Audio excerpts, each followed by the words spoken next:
Vitalik Buterin impersonators ramp up ETH phishing ahead of the merge. Cointelegraph identified over 6 Twitter accounts with a verified mark that replicates Buterin's profile picture, name and profile description. News: the hype around the merge has attracted a swarm of scammers that are actively using verified Twitter accounts to impersonate Ethereum co-founder Vitalik Buterin and dupe investors. Prominent entrepreneurs, including the world's richest man Elon Musk, pointed out numerous times the biggest problem of Twitter, bots.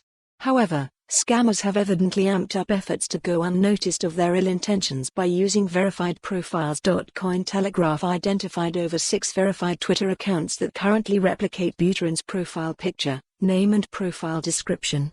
The accounts have been actively promoting fake Ether, ETH, giveaways and misleading investors into getting access to their crypto wallets. The easiest way to identify the fakes is by paying attention to the Twitter handle, also known as the username of the profiles. Recently, fake Twitter profiles impersonating Binance CEO Changpeng Zhao have increased, forcing Musk to publicly call out the problem, as shown below. Occasionally, scammers have also been found to impersonate Ethereum Foundation, trying to gain credibility among the masses.